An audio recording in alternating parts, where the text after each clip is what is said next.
dying condition.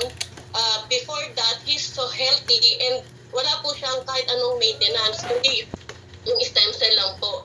But then, because of the lifestyle, yung po yung sa mga food na kinakain natin,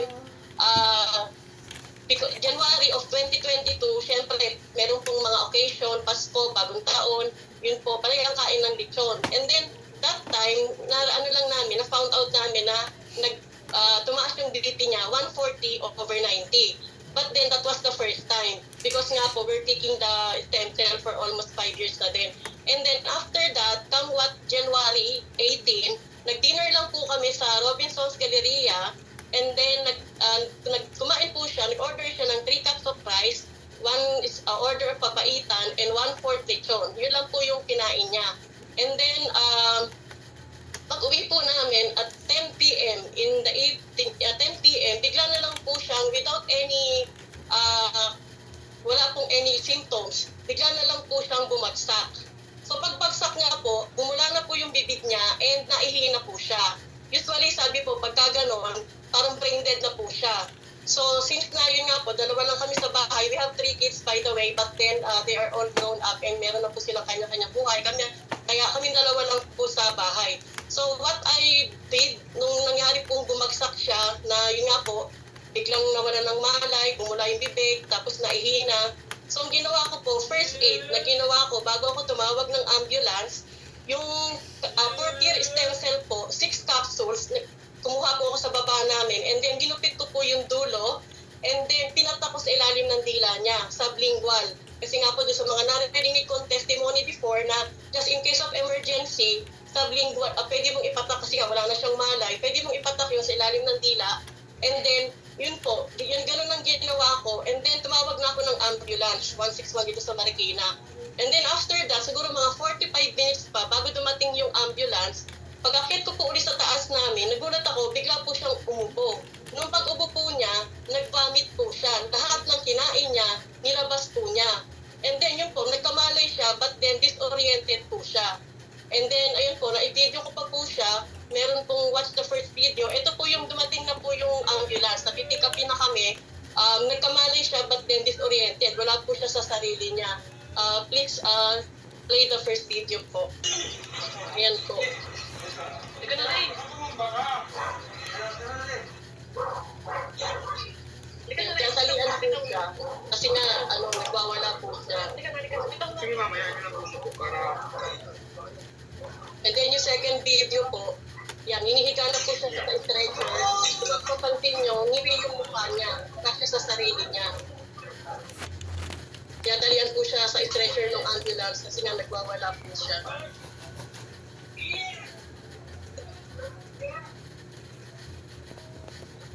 Ayan po. So, yun po yung ambulance. And then, dinala na kami ng ambulance sa hospital. And then, doon po namin naranasan na dito pala sa Pilipinas, napakahirap po pag nagkasakit ka. Kasi 4 na hospital po yung pinuntahan namin, wala pong nag-admit sa amin. First na hospital na pinuntahan namin is private hospital dito sa Marikina.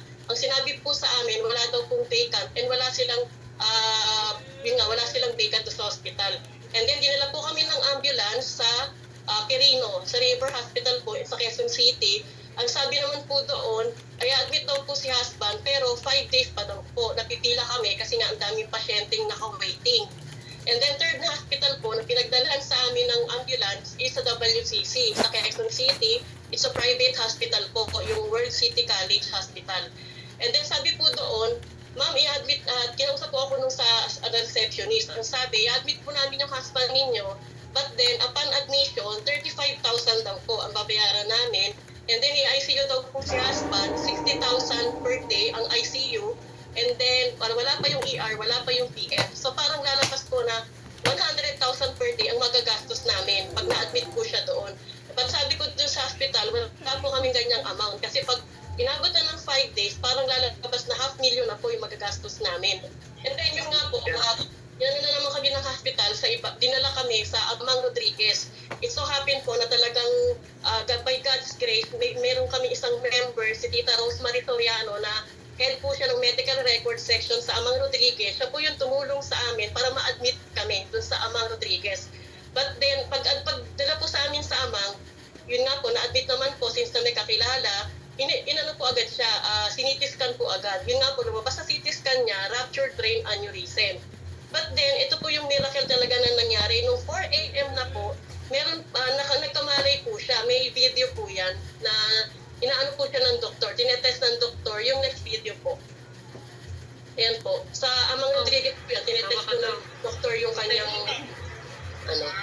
condition.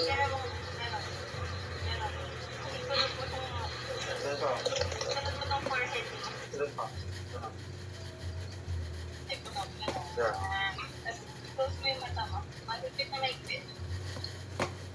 Kumasin. Kumasin. Bukasin. Tapos ito mo naman to.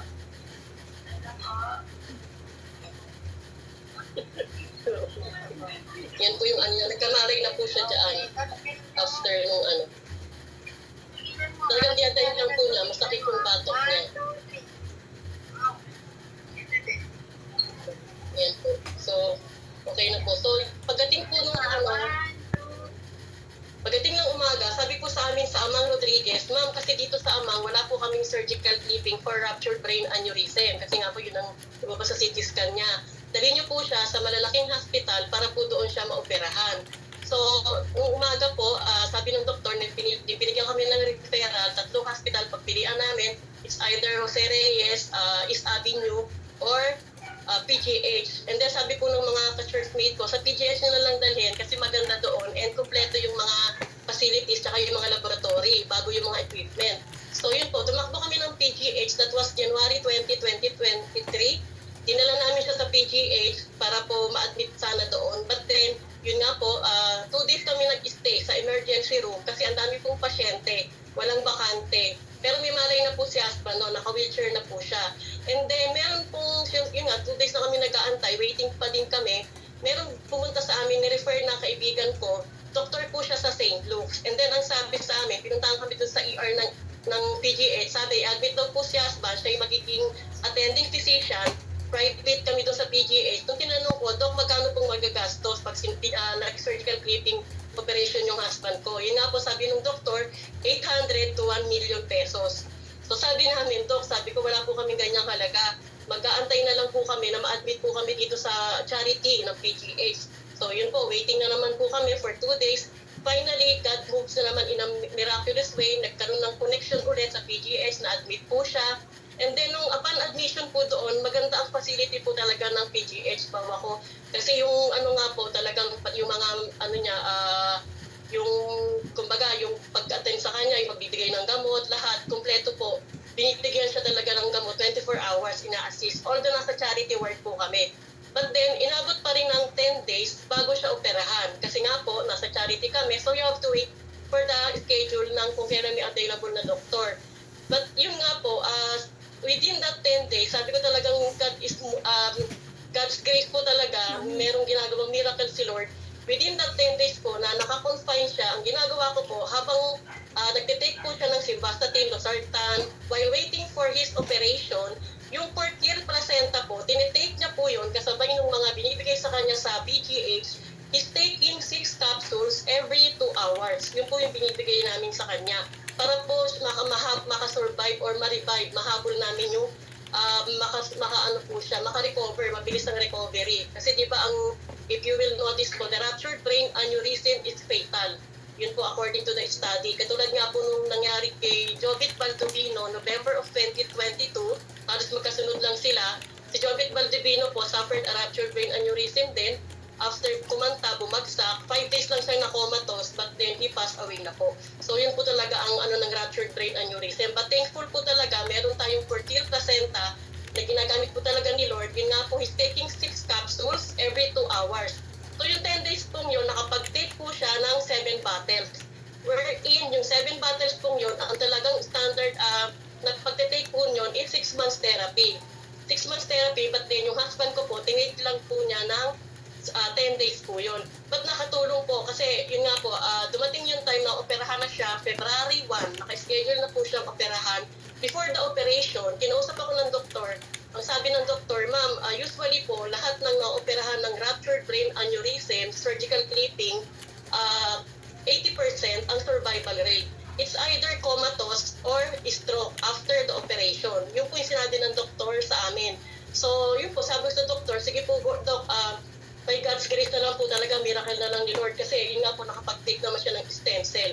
Hopefully, nakakatulong po para ma-revive po yung ano niya, maka-recover. And then, by the way po pala, nung nag-take siya ng stem cell, nakita ng doktor, nasa table lang po kasi namin yung stem cell. Nakita ng doktor yon. Sabi niya, ma'am, ano yung take ng husband niyo? Sabi ko, ano ma'am, 4-tier stem cell po.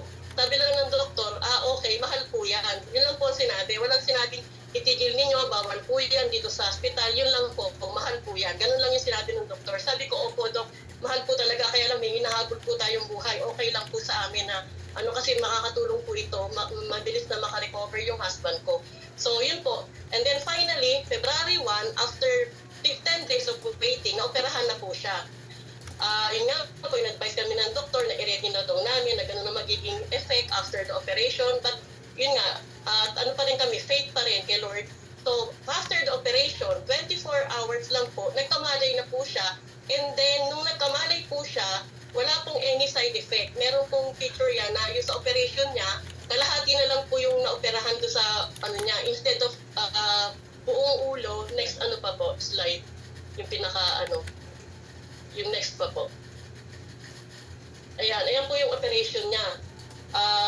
Ito po, bali kalahati na lang po ng ulo niya, yung naoperahan. Kasi usually pag surgical clipping, parang headband po talaga yan. But since na nag-take po siya ng stem cell, from 5.3, naging 3.2 cm na lang po yung burst niya, yung ruptured brain aneurysm. Sinabi ko pa nga sa doktor, Dok, baka pwedeng hindi na operahan, magte-take na lang siya ng mga gamot. Pero sabi nga ng doktor, nag-burst na kasi, so kailangan i-clipping. So, yan po siya after the operation.